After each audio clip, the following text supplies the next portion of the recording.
Bonjour à toutes et à tous, aujourd'hui QDD numéro, ça je ne sais même plus tellement il y en a. Uzem est opposé à Loire-Sordin. Ils sont juste devant nous au classement, ils ont un point d'avance, donc c'est un match crucial. Il va falloir prendre les 3 points et ne pas être médiocre, comme Eric le martèle et le répète sans cesse à l'entraînement. Parce que c'est une équipe qui joue au foot, qui pratique un football offensif vers l'avant Loire-Sordin, donc il va falloir se méfier d'eux. Donc au niveau classement, donc je vous le mets juste là, ils sont juste devant nous. Donc voilà, un petit statistique un peu sympa. Donc sur les 4-5 dernières années, on n'a jamais perdu contre Loire-Sordin. C'est bizarre, non? Ça sent la fake news. Il faut que je consulte un expert. Ouais, si tu veux mon avis, ça me paraît gros comme une maison cette histoire. En tout cas, gros comme mon atelier. On leur avait notamment mis une petite volée en Coupe de la Loire l'année passée, une victoire 5-0. Je vous l'affiche également juste ici. Donc voilà, c'est pour ça qu'il faudra continuer cette série qui serait plutôt positive. Malgré un début d'année 2025, comme je le répète encore une fois, médiocre. L'Uzem a perdu en Coupe de la Loire. Contre-performance la semaine dernière, contre Survillon-Magny à domicile, un partout. Donc il va falloir que les gars se ressaisissent. Mais bon, j'ai aucun souci, le groupe est solide, le groupe est fort et on va tous se remobiliser ensemble. Donc voilà, c'est parti, épisode je ne sais pas combien de QDD. Let's go!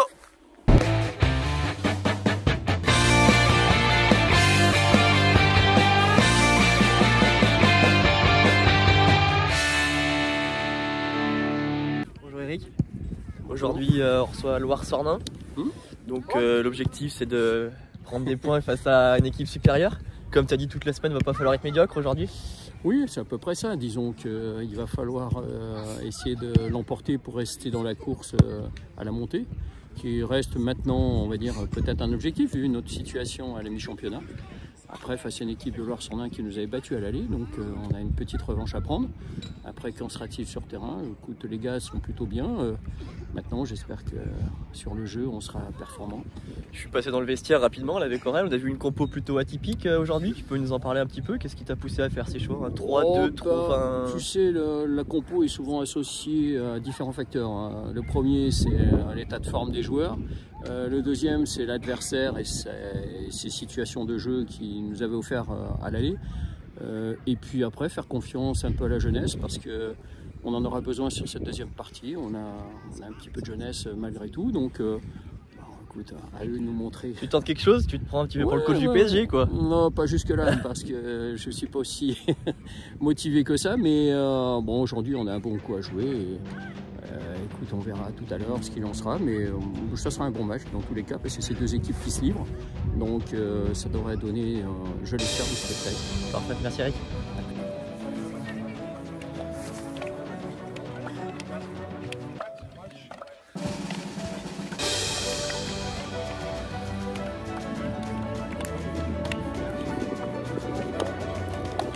Allez, petit bout de mouvement, allez.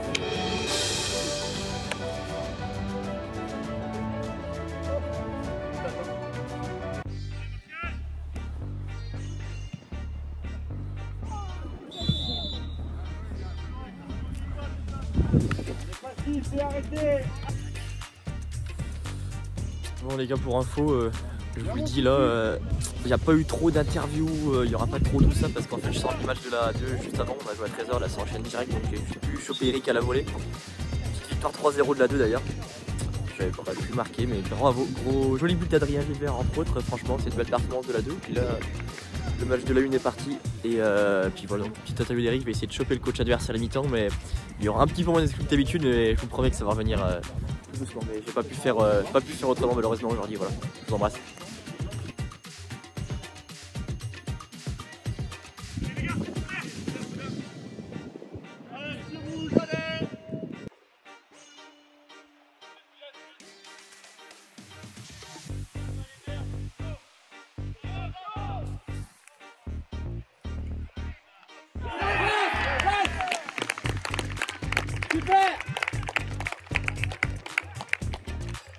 Bon les gars, j'essaie, je coupe le match un peu, mais je vous montre une petite exclue.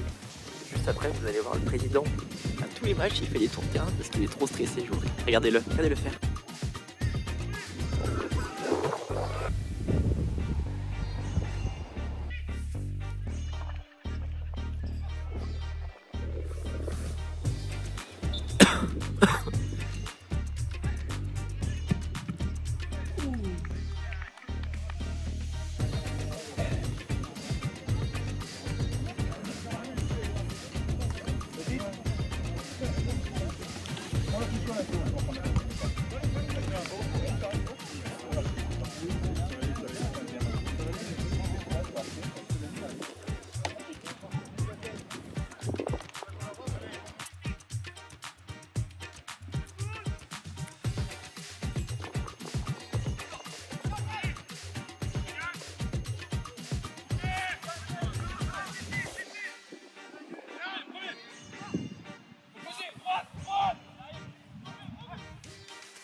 L'instant Brésil part.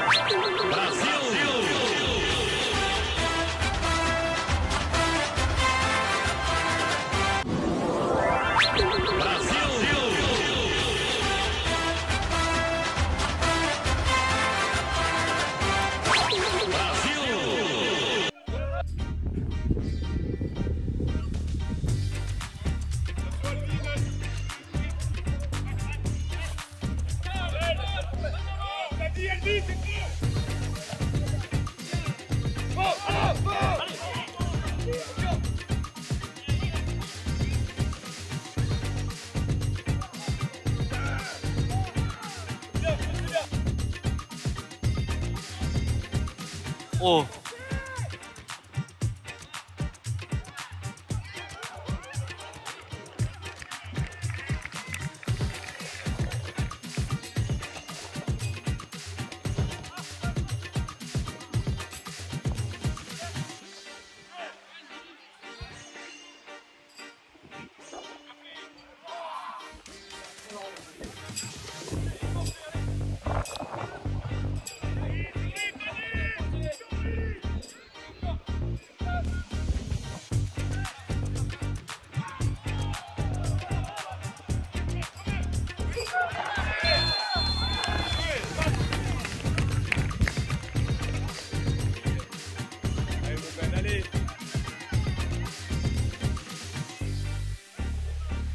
Après 2-0 si...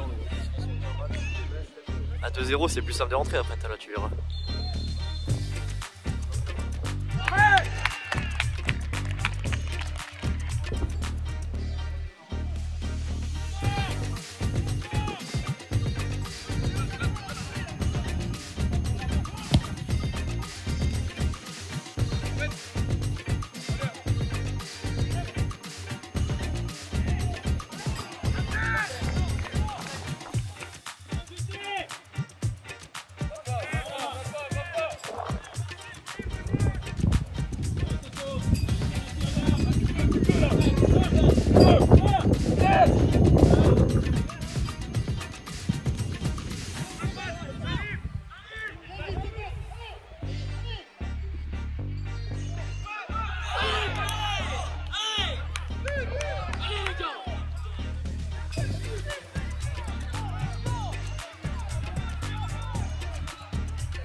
À faire ça là, vous lui laissez repère.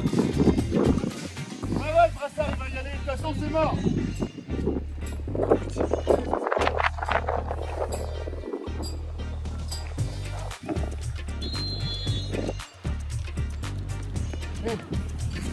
Ben, allez, cours. Allez, Ben.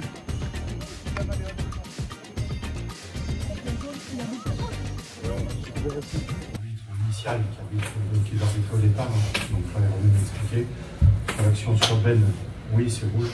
Si l'arbitre du milieu siffle d'entrée, d'accord, il ne peut pas. C'est les règlements de la frustration. C'est dans une faute d'arbitrage, d'accord.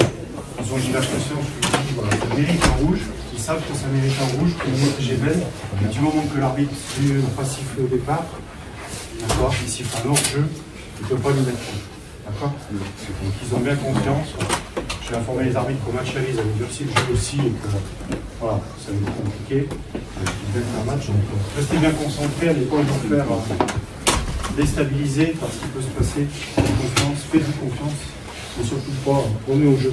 D'accord. Qu'est-ce qu'on peut dire sur cette première mi-temps? Est-ce qu'elle est acquise? Ouais, acquise. Hein, ce qu'on voulait mettre en place est en place, on a des situations favorables. On fait des efforts collectifs et on voit qu'on les met en difficulté. Par contre, qu'est-ce qu'on peut dire et qui est difficile quand on a une telle domination, c'est de rester concentré sur des situations défensives. On est en danger sur quoi? C'est le jeu long avec le numéro 9, Et avec le vent. d'accord, qui va chercher la percussion, qui va chercher le duel. Donc qu'est-ce qu'il faut faire sur une situation pareille? Toujours encadré. 4, 5, 3, d'accord, toujours état 2. Attention, s'il n'y en a qu'un, ça peut être difficile. Donc là, il faut bien penser, c'est des situations de jeu long. Donc à mon avis, on peut venir se rapprocher pour donner le coup de main à celui qui sera au contact. Souvent Baptiste quand c'est dans l'air.